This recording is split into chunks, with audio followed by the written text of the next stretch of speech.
Hello. You are here because either myself or someone from my company has reached out to you and provided you an invitation to view this brief instructional video on how to sell your business for maximum profit.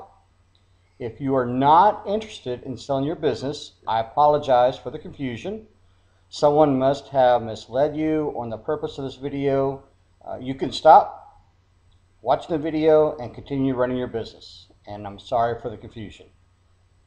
If you are interested in selling your business, the information I'm about to provide you may shock and may even upset you. Please don't shoot the messenger. I'm here to advise you on the most appropriate steps to take in order to sell your business for maximum profit. With that being said, I am James Riddle, founder of Attractivo Business Services. I've worked in mergers and acquisitions and also as a business broker. I am fully qualified to explain the process used by both. My education and previous career was in information technology, and the skill sets and experience gained from my years in IT have provided me with the ability to create new revolutionary methods to buying and selling businesses. This is about helping you understand how to sell your business for maximum profit. Before I continue, I recommend you have pen and paper in front of you.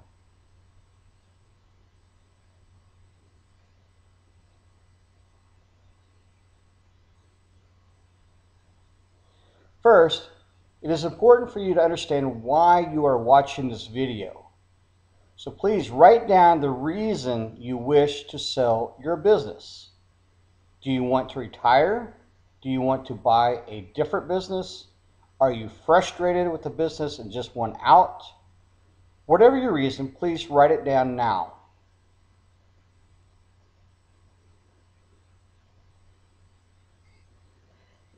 Again, the purpose of this video is to help you understand how to sell your business for maximum profit.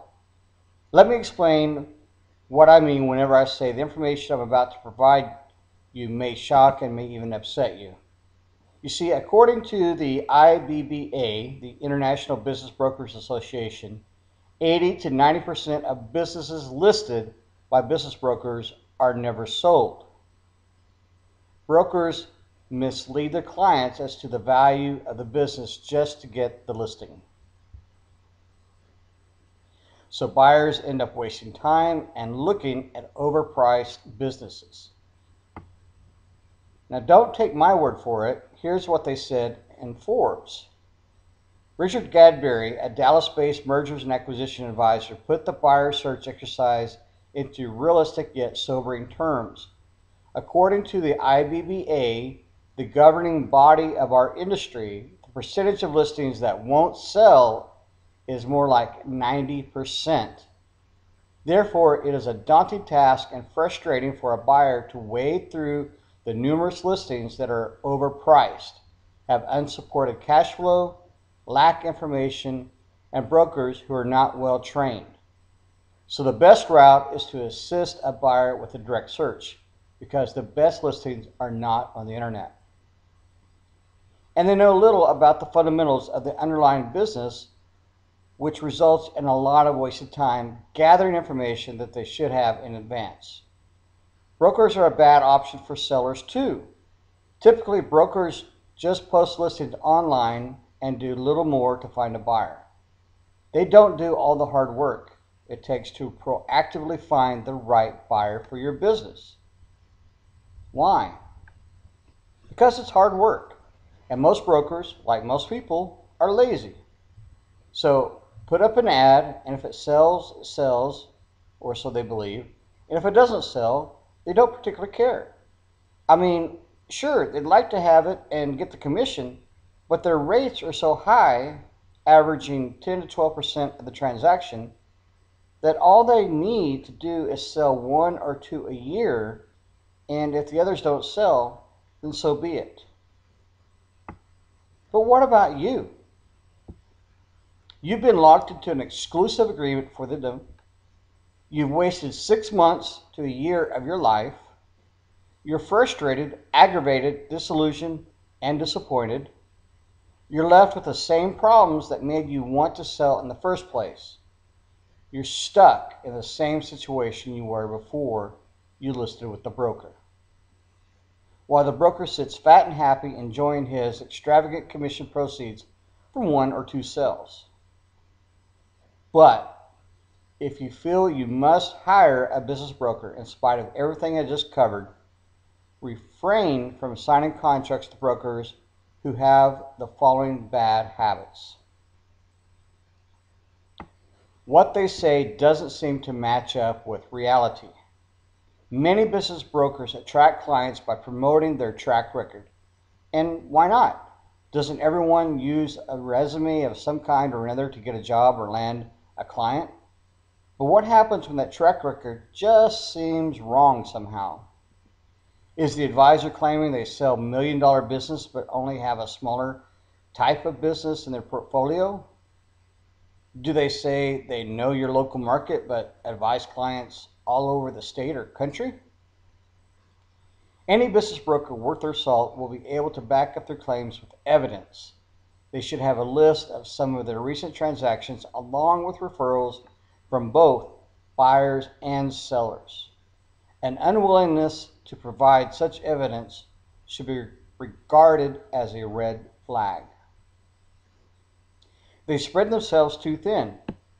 There is nothing wrong with putting in a lot of hard work. In fact, this is a quality that you want to see in a business broker. But if the consultant isn't able to devote the time and energy that you deserve, you could struggle to find the right buyer for your business. Also, take note of the broker's portfolio of business. They should have listings with elite businesses that have been extremely vetted and have proven track records of success. They tell you that you don't need your own lawyer or accountant. Experienced brokers get to know a lot about the ins and outs of buying and selling businesses and get to be pretty good at understanding things like tax implications, buy-sell agreements, etc. Even so, they should never encourage you not to do your own due diligence or use your own accounting or legal resources. It is highly recommended to use any and all experts that you deem appropriate during your due diligence process. You may want to have your CPA as part of the selling team as well as your attorney to advise you on legal aspects of the sale. They use high-pressure sales tactics. Most business broker services are at no cost to buyers. The sellers they work with pay the sales commission when a successful match is made and the business is sold. High-pressure sales tactics, therefore, should be a red flag. The sales process is about finding the best fit for you. You may even discover that selling your business is not the right option at this time, and an educated no is better than an uneducated yes when it comes to selling your business. If someone ends up buying a business that is not the right fit, it is not good for the buyer or the seller. In the best case scenario, they might somehow stumble through, but in the worst case scenario, they could toss the business back into the seller's lap and sue for a full refund. The reason I say the business broker model is broken is because it is based on a one-to-one seller-buyer relationship. What I mean by this is the broker will try to close the deal as quickly as possible to ensure he receives his commission check. In so doing, he will reach out to previous contacts who have expressed an interest in buying a similar business. When you have a situation where there is one possible buyer for your business, you actually have 0 buyers because the potential buyer holds all of the cards. He can utilize bullying tactics such as threaten to back out of negotiations at any time if he does not get what he wants. He understands that you have few options and may even threaten to inform competitors that your business is for sale. This would cause problems if your competitors broadcast the sale of your business to your customers. The potential buyer can also drag out the process and wear you down to the point that you are at your wit's end and you accept his offer just to get it over with. And lastly, a business broker typically has a local reach when it comes to his buyer pool. So the types of buyers he brings to the table are individual buyers who are usually coming from a normal job. So the first objective is to replace their compensation. Second, more times than not, they will expect some portion of the purchase price to be seller financed.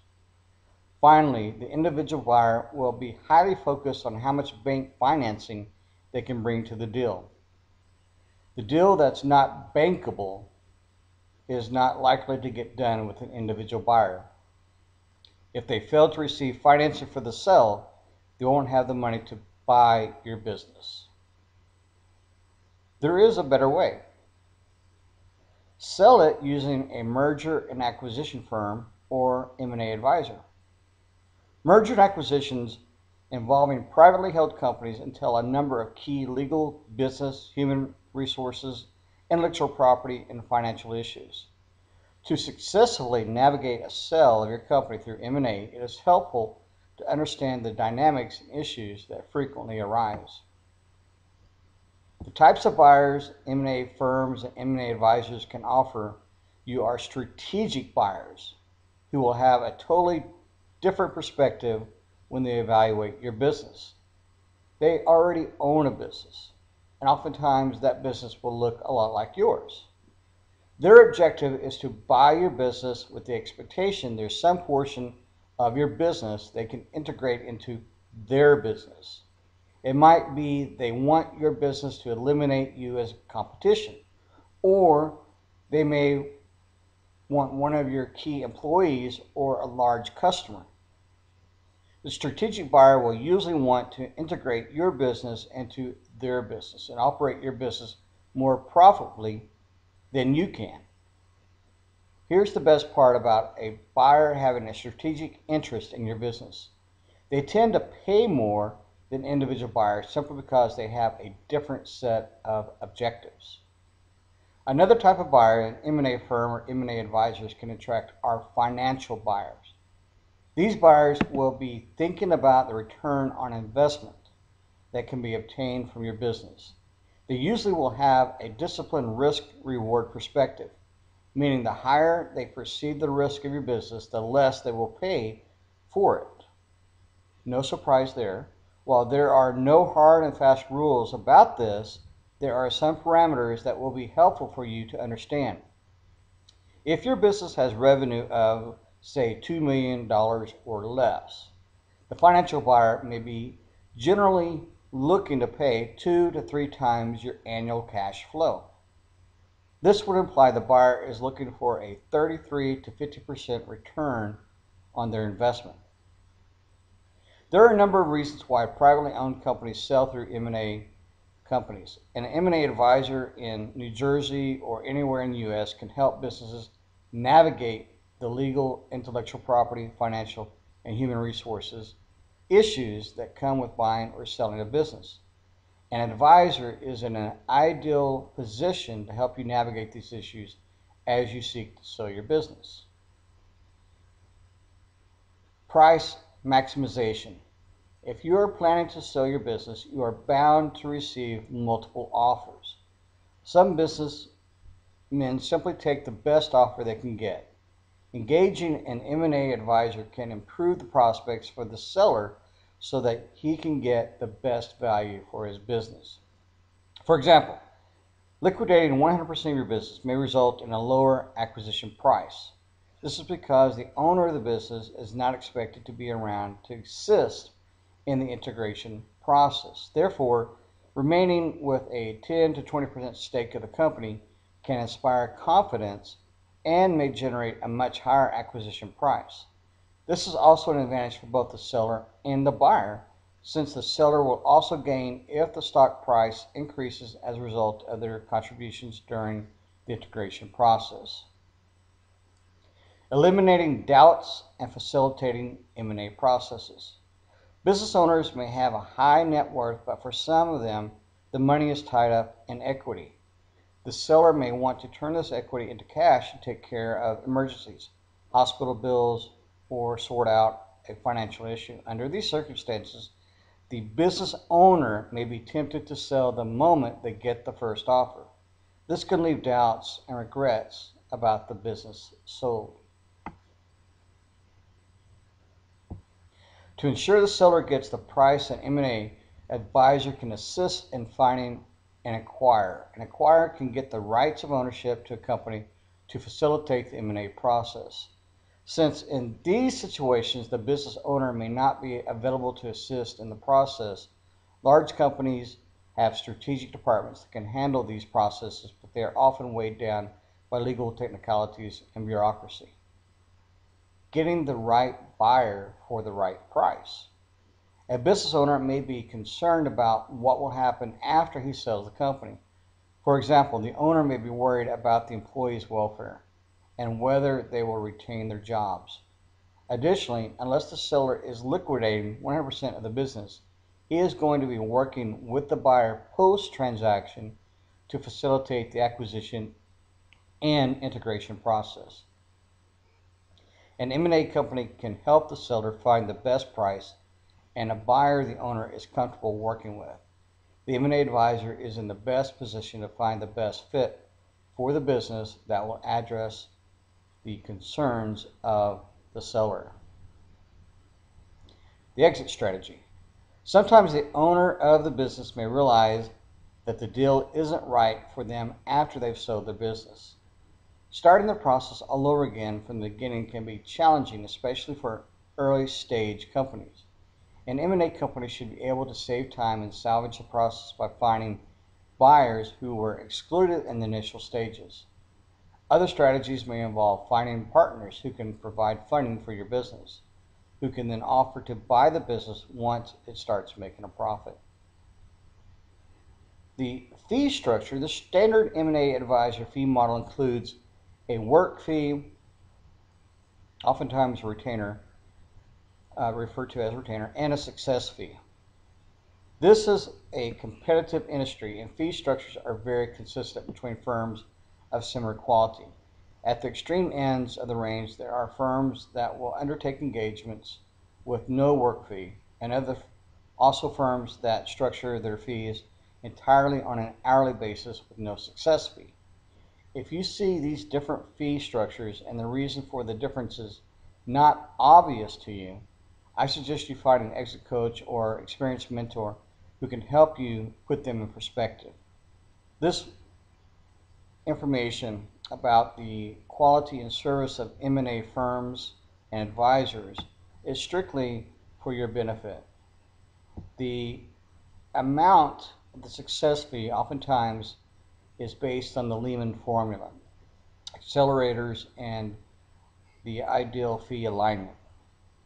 Some M&A firms still base their fees on the Lehman formula. This formula was created by the old Wall Street firm, bankrupted by the mortgage crisis. The formula was originally used for financing engagements, but somehow also came to be applied to M&A transactions. If you think about it for a few minutes, I think it's pretty obvious that a simple linear percentage creates much better alignment between the M&A advisor and the shareholders. The ideal alignment is probably closer to the exact opposite of the Lehman formula. Ideally, the M&A firm would be paid a larger percentage of the last million than the first million. This is often called an accelerator. The main reason this is not more popular is the difficulty of accurately predicting the fair value of the company at the time the transaction completes, often a year or more later. For example, think about a situation where the company's value goes up unexpectedly due to a change in their market, a very large contract or some technical innovation after the M&A engagement is signed. Would it be fair for the M&A advisor to have a much larger fee because of something they had nothing to do with? The converse is also true. Perhaps the economy changes or the business suffers a setback after signing the agreement. A change in the fee percentage would be equally unfair in that situation. For this reason, almost all M&A fees are straight linear percentages of the final selling price. M&A advisor work fees, retainers, or engagement fees. The seller commits to a work fee at the beginning of the engagement. Some firms will invoice monthly over the first 4 to 12 months. This initial fee can also be called a retainer, engagement fee, or upfront fee. This covers the M&A advisor's direct costs during the initial stages, as well as their contribution to the preparation of the selling documents and due diligence materials. For larger transactions, the work fees are usually $100,000 or more. For boutique firms working on a $20 to $30 million transaction, the work fees are usually in the $50,000 to $75,000 range. At the lower end of the transaction spectrum, the work fees don't usually go below $50,000 because no matter how small the transaction, there is still a fixed amount of early work that has to be done. There are firms that will charge lower fees, sometimes in the $30,000 to $40,000 range. Lower work fees are often an indication that the firm has people who are not completely busy. For that reason, lower work fees are also more common when the M&A market is not very active. Interestingly, firms that work on transactions valued under $5 million, usually called business brokers, often do not charge a work fee. It's very unusual for an M&A advisor to undertake an exit transaction without a work fee. Part of the reason is that anyone involved with exits has been in a situation where, at the time of the initial engagement, the shareholders and board are enthusiastic about an exit, but by the time an offer gets to the table, the shareholders have reconsidered. This can happen precisely because the M&A advisor has done a good job and has shown the current shareholders that the company is worth more than they thought. This alone can result in shareholders changing their minds and deciding to continue to own the company for a while longer. The retainer fee, sometimes referred to as the work fee, is a fair way for the professionals to protect their initial investment in helping to facilitate a transaction. It is also a test of how serious the sellers are to actually sell the company. The retainer fee is generally non-refundable, but should be credited against the success fee due at closing.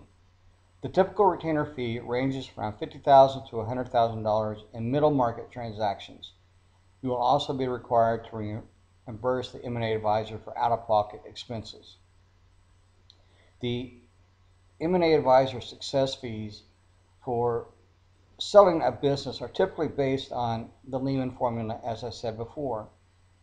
The formula shows that for sales up to the first million, 5% will be dispersed as a success fee, and then 4% of the second million, 3% of the third million, 2% of the fourth million, and 1% of everything above 4 million. Please keep in mind that these success fees are for a fully marketed transaction. If the company being sold already knows who the buyer will be or has it narrowed down to a few prospects, then the success fee should be 1/2 to 2/3 of the amounts I just stated. The success fees above are also typical of gold quality services. Selling a $5 million company can be more difficult than selling a $25 million company. This is because the buyers for smaller companies tend to be either the junior selling people in the large company acquisition teams or the CEOs and CFOs of medium-sized companies. Similarly, the legal and accounting professionals tend to be less experienced. Combined, these relatively lower experience levels and reduced availability means that similar transactions often require significantly more time and effort from the advisor. Even the smaller boutique M&A firms will not usually want to undertake an exit transaction in which the selling price will be less than $5 million. Even at a 10% success fee, A $5 million transaction will only deliver a $500,000 success fee. This is approaching the minimal economic size that even the smallest M&A advisory firms or advisors can undertake. This is why transactions below the $5 million threshold are often done by business brokers or individuals who have developed expertise in this area. Because of the amount of work involved in a $5 million transaction, the success fees are usually in the 10 to 12% range. While the amount of work required to perform exit transactions is similar, whether a company is valued at $5 million or $100 million, the fees for large firms are higher due to their overhead and perceived prestige. Sell it using an investment banker. With the assistance of an investment banker or financial advisor, run a tightly controlled auction sale process so that potential buyers are forced to make decisions on a shorter time frame in a competitive environment. The seller should place all of its key contracts, corporate records, financial statements, patents, and other material information in an online data room early in the process. In many situations, an investment banker experienced in M&A can bring significant value to the table by doing the following: assisting the seller and its legal counsel in designing and executing an optimal sale process, advising on market comparable valuations, determining an appropriate valuation range for your business, evaluating strategic alternatives to selling, helping to prepare an executive summary or confidential information memorandum for potential buyers, assisting the seller in properly populating the online data room, helping to prepare and market the business for sale, including creating marketing materials and coordinating management presentations and site visits, designing and leading the sale process, including keeping all parties on track to meet important milestones, working with legal counsel to evaluate bids and negotiate the transaction agreement, including financing structure and terms, identifying and contacting potential buyers, helping prepare management presentation materials for meetings with potential buyers, and prepping the management team beforehand, coordinating meetings with potential buyers, assisting in the negotiations on price and other key deal terms, preparing and coordinating the signing of confidentiality agreements, coordinating the seller's responses to buyer due diligence requests, reviewing the transaction and rendering a formal opinion on the fairness of the transaction, helping the management team in presentations to the company's board of directors. So how much should you expect to pay an investment banker to sell your business? As you might expect, investment bankers do not work for free. Investment bankers typically charge a success fee or transaction fee along with retainer fee. The success fee is usually a percentage of the deal value. The deal value includes the amount of cash and the fair market value of securities or other assets that you receive in the sale. Deal value also customarily includes the amount of an installment note payments, releases from escrow, or earnout payments made by the buyer after closing. But you should not pay a success fee on post-closing payments unless and until the payments are actually made by the buyer. The percentage of deal value may be fixed, such as a 2% or 3%, but can also be structured as an adjustable formula-based success fee where the percentage change at certain amounts or breakpoints.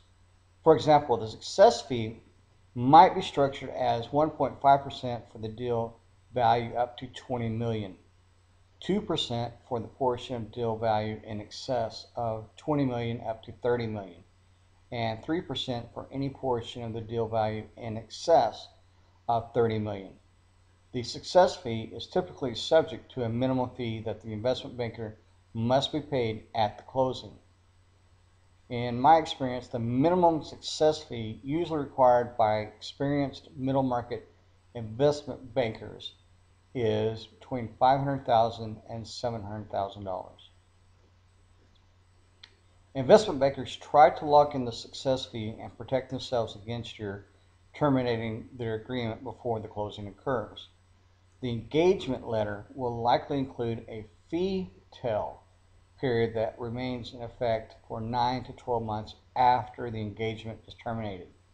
If you terminate the engagement before closing and then later complete a transaction on your own or with another investment banker during the fee tail period, you will still owe the success fee to the first investment banker. You may be able to negotiate certain exceptions to the fee tail.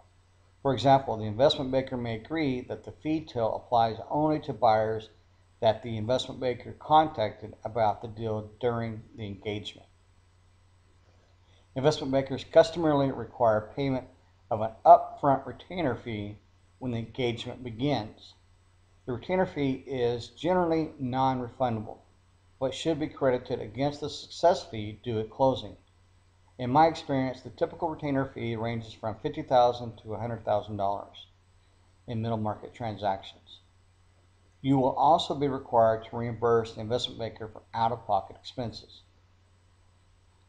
While the success fee, the retainer fee, the fee tail period, and the expense reimbursement are common elements in almost every engagement letter, you should remember that the dollar amounts, percentage amounts, breakpoints, and other terms in the engagement letter can and should be negotiated. If properly structured, the engagement letter terms will motivate the investment banker to help you achieve your goals in the sale of your business. Sell it with your attorney running a silent auction. You can buy everything from old farm equipment to fine art at auctions. Even cruise ships have capitalized on auctions by selling artwork to a captive audience in the mood to spend money. When you hear the word auction, you probably think of an online auction website like eBay or a traditional auction house where people bid on rare collectible items. Both auctions are similar in nature because they involve a series of bidders who are competing to purchase a particular item. When a bidder places a bid, it must be higher than the previous bid or starting price. The objective is to outbid all the other bidders by getting them to stop bidding. They will eventually do this once they feel the current bid price is too high or too out of their budget. As a business owner, you can offer your entire business for sale by auction. Many business owners do not even consider doing this because they assume that auctions are only for selling tangible items. They do not even realize that auctions can gain them a very high selling price for their business. It may be higher than their minimum asking price. The best part of this is that the terms of the auction sell are usually more beneficial to the seller. However, most business owners do not realize that a silent auction can be the best way to maximize the value of your company when you sell. Experienced investment bankers know how to tap into the potential of an auction style sale to boost a company's price and secure better terms. They know how to get prospective buyers turned on, and excited about the opportunity to acquire the business. Then the acquirer is motivated by the opportunity for gain and approaches the auction with a "what's in it for me" attitude. When the auction begins, the buyer realizes right away that there are other buyers at the table. Typically, he doesn't like to see others bidding on the company. However, it confirms his belief that the company is a real opportunity. Now the dynamics of the sale shift. The buyer's mindset goes from opportunity to gain to fear of loss. This drives buyers to raise their bids. The buyers are convinced that the opportunity for gain is real, yet fear of loss drives them to increase their bids to try to keep the company out of competitors' hands. Since the seller is the one conducting the auction, They get to set the conditions and terms of the sale. The bidders who participate in the auction must agree to the terms beforehand. Investors, buyers tend to be more accepting of auction terms which favor the seller because they think they will get a bargain purchase price for the business. In most cases, there is no bargain unless the business is already in bad shape. 5 factors are at work during an auction. I like to call them the auction effect. This is how you get the highest selling price possible. Fear of loss. Buyers do not like to lose at an auction. The reason they bid such high prices is that they want to win. In an auction like this one, they only get a few chances to bid. Buyers know that if they lose, then it could mean the end of a rare opportunity to obtain ownership of a valuable company. Potential buyers have a vested interest in the company they want to purchase. They have done their homework. They have determined that this is the best company of its type for sale at this time. Otherwise, they would simply wait and buy the next one. During an auction, buyers may fear that if they lose the auction, they may not get another chance to purchase a company like this one.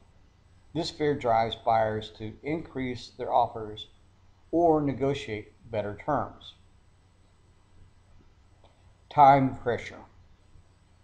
When you don't use an auction to sell your company, there is no time limit set for the sale. This means there is no pressure to make a deal quickly. However, if you do use an auction, there is a time limit for when bids must be placed. Plus, the bidders feel pressure to place higher bids because they are competing against each other in a fast effort to become the winning bidder. They may bid very high prices just to get your attention and strike a deal. There are no time constraints on a company being sold without an auction. No deadlines, no pressure. If you only have one potential buyer, they don't feel any pressure to increase their offer or to negotiate. They can just wait around until you accept their offer. An auction is different. It can have a definite ending. Bidders know they are competing for your company, and if they want to win, they have to present timely offers. They never know when the company owner may agree to accept another offer, and they don't want to miss the opportunity. Bids go up, values go up.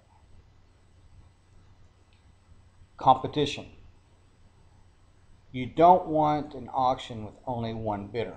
This is an indicator that your business has no value, and it will result in you getting the lowest possible price.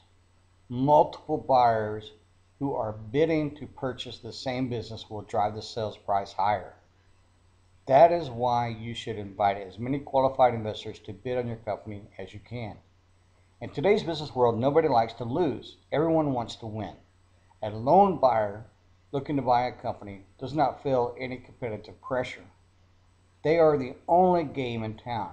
They can offer whatever they feel the company is worth, and the seller has nothing with which to compare the offer.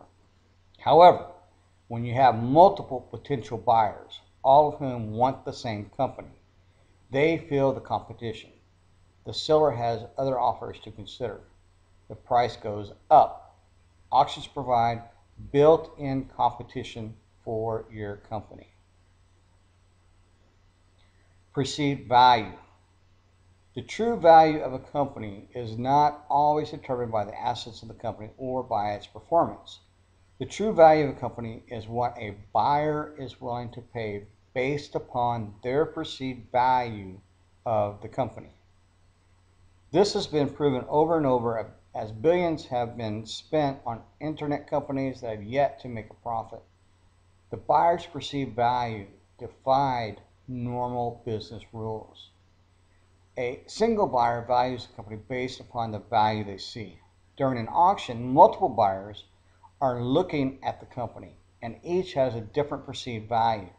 A strategic corporate buyer may see the value of the company as a perfect strategic fit. A financial private equity buyer may see the same company as less attractive because its potential ROI is not ideal, but still very attractive.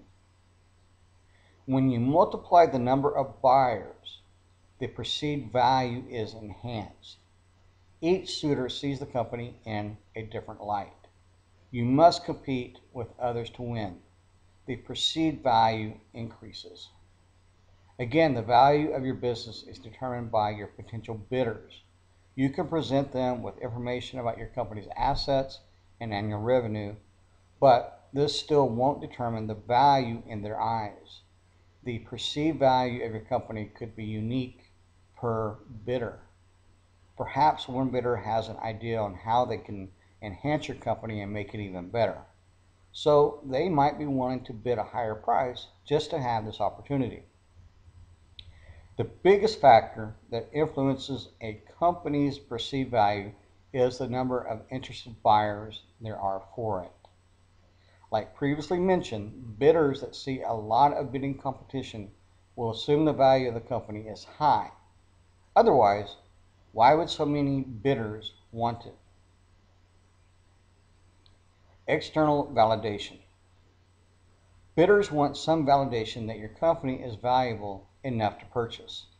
So they will look for this validation from other interested buyers. Auctions create the perfect setting for bidders to get this kind of external validation from each other. It only motivates them further to stay involved in the sales process and bid a higher price. Often buyers need to know that others see the potential value of a company before they will make a serious offer. An auction provides ongoing external validation that the company being sold is attractive and that the offers are realistic based upon the market. So what does the silent business auction process look like? Identify potential buyers, privately or publicly publicize your intent to sell your company to attract identified and unexpected potential buyers. Once you know who is interested and how many people are interested in your company, your next step will be clear. Give your sales presentation and pitch book to those buyers. After executing confidentiality agreements, show off your pitch book. Impress buyers with your company's historical growth and give your sales pitch to drive up bids. Accept indications of interest from the buyers. Buyers' indication of interest will provide you and your team a range of your business sale price.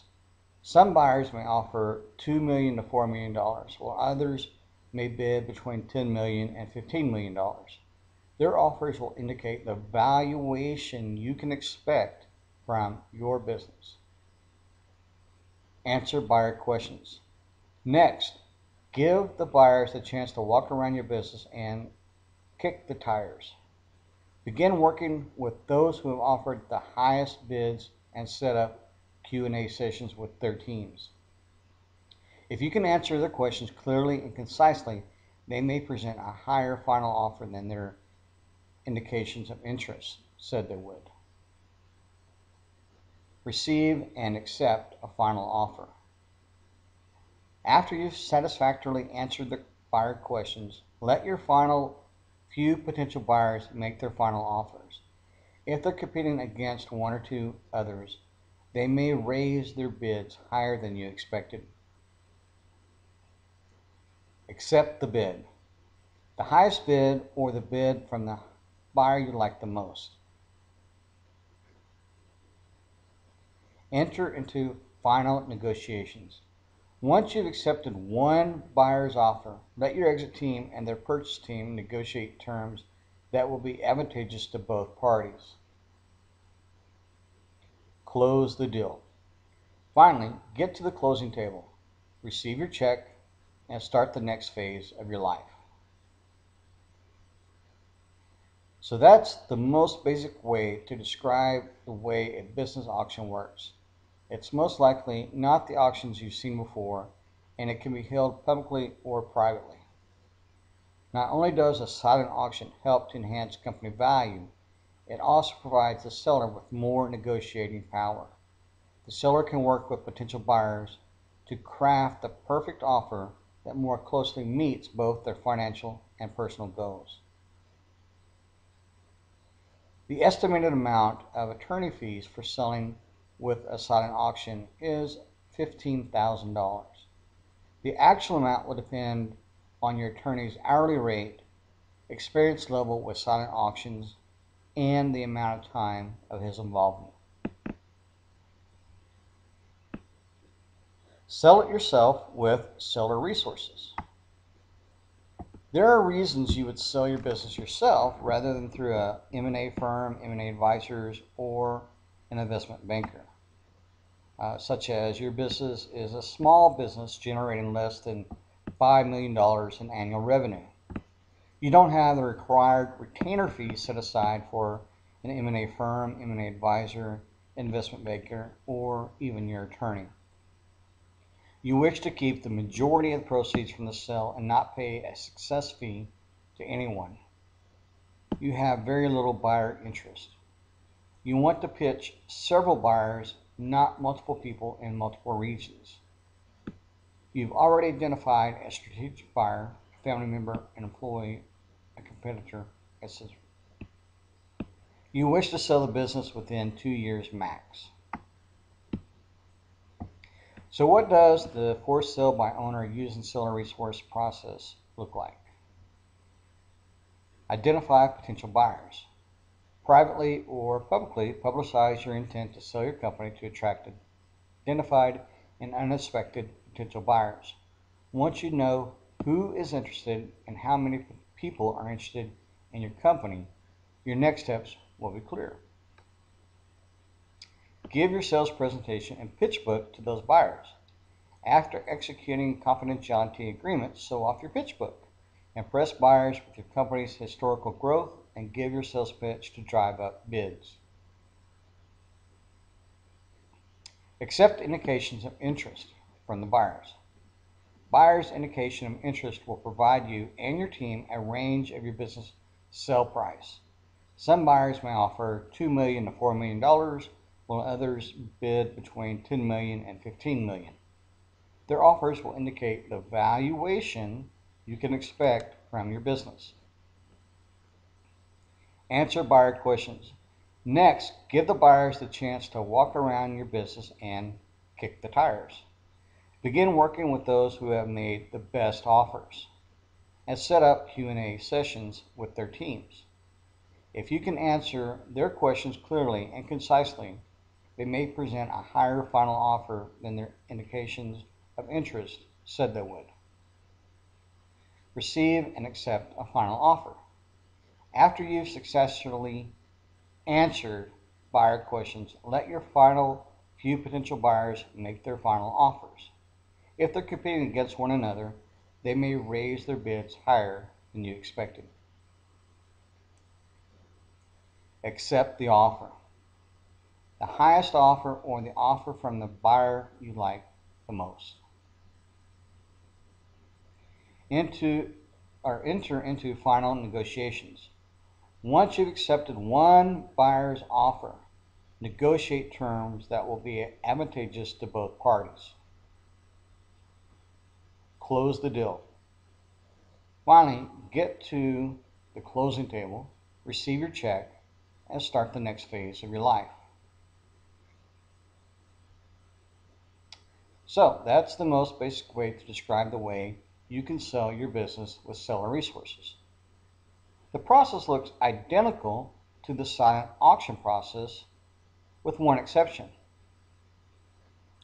You are the person receiving, evaluating, and negotiating offers, and not an investment banker, your attorney, or a specialized silent auction attorney.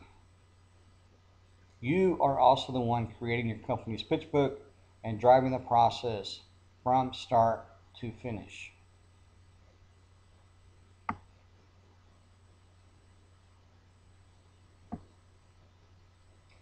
Sell the business yourself without seller resources. With this option, you would find a buyer, negotiate your sale price, close the sale, and collect the check. If you have sold businesses before, this may be the option best suited for you. No doubt you have copies of forms and agreements, as well as knowledge on how to market your business to potential buyers. You would still need an attorney to review the final agreements and possibly a commercial real estate agent if the sale includes real estate property.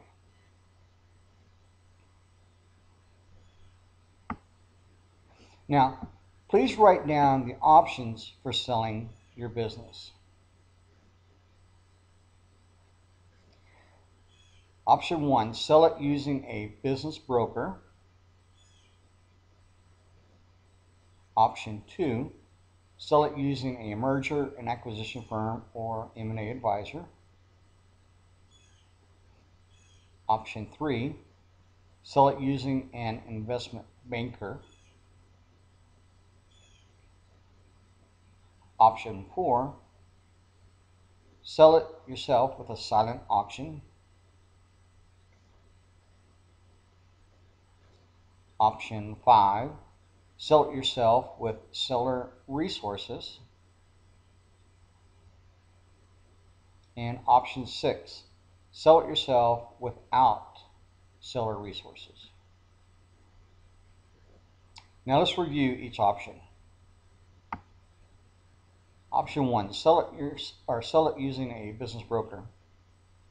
Ask yourself these questions. Knowing that 90% of businesses listed with business brokers will not sell, why do you think your business will be in the 10% of businesses that do sell?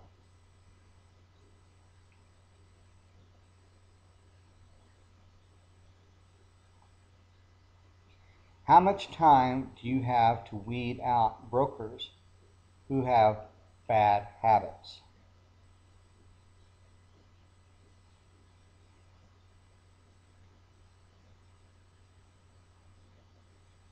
How comfortable do you feel negotiating with only one potential buyer?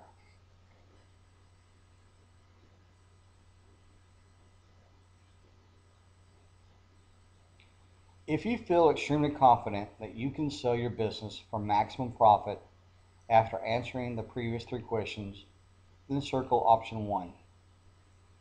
Otherwise, strike through option 1. Option 2, sell it using a merger and acquisition firm or M&A advisor. Ask yourself these questions. Knowing that the M&A process typically takes between 2 and 5 years, do you have the time and patience to see it through?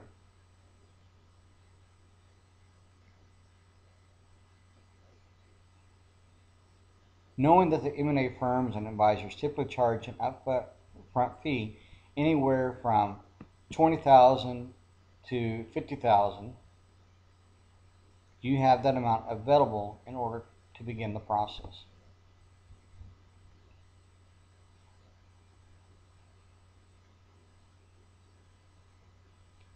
And knowing that the M&A firms and advisors typically advise clients who are generating over $5 million annually, do you meet the income qualifications?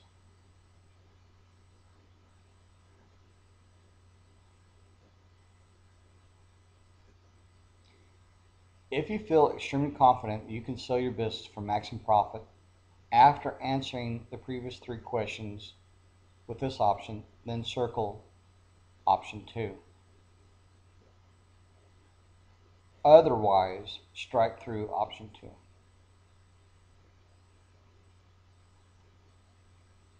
Option 3, sell it using an investment banker. Ask yourself these questions.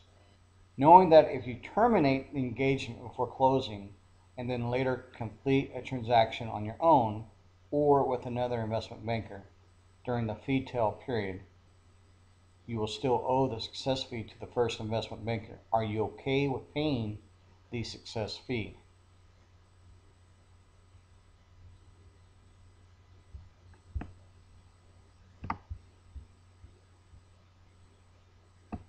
Knowing that an investment maker typically charges a retainer fee anywhere between $50,000 and $100,000, do you have that amount available in order to begin the process?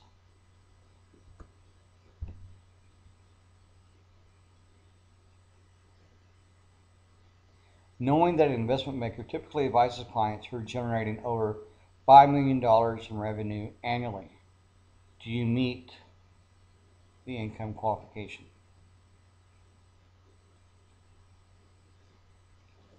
If you feel extremely confident that you can sell your business for maximum profit with this option, after reviewing the previous 3 questions, then circle option 3. Otherwise, strike through option 3.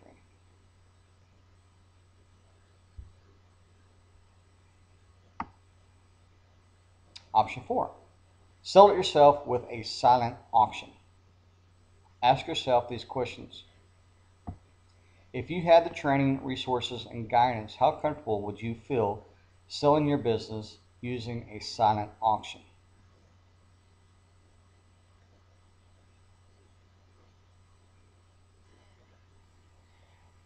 Knowing that you would need to pay your attorney or a specialized attorney an hourly fee to help you sell your business with a silent auction, how comfortable would you feel selling with this option?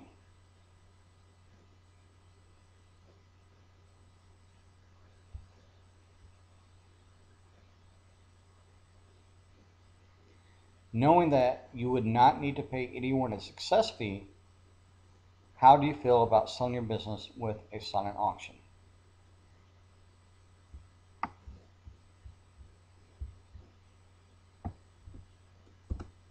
If you feel extremely confident you can sell your business for maximum profit using this option after answering the previous 3 questions, then circle option 4. Otherwise, strike through option 4. Option 5, sell it yourself with seller resources. Ask yourself these questions. If you had the training, resources, and guidance, how comfortable would you feel selling your business?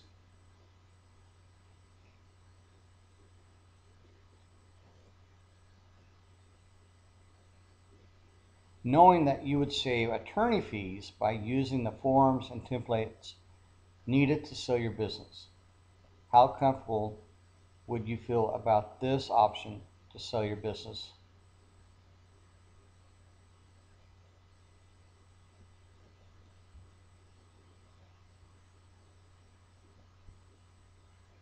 And knowing that you would not need to pay anyone a success fee, how would you feel about selling your business with this option?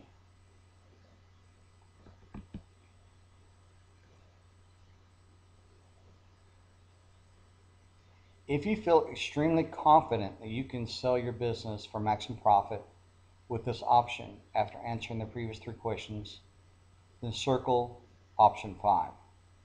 Otherwise, strike through option 5.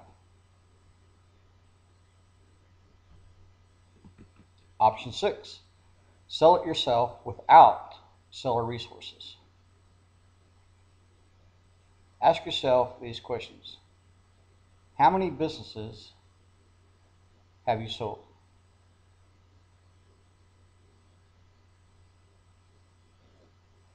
How comfortable do you feel with possibly leaving 40 to 60% of your equity on the table when you sell?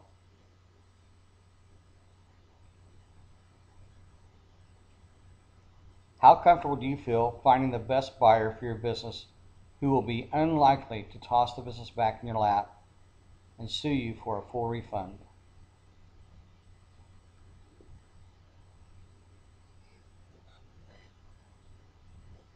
If you feel extremely confident you can sell your business for maximum profit with this option after answering the previous 3 questions, then circle option 6. Otherwise, strike through it.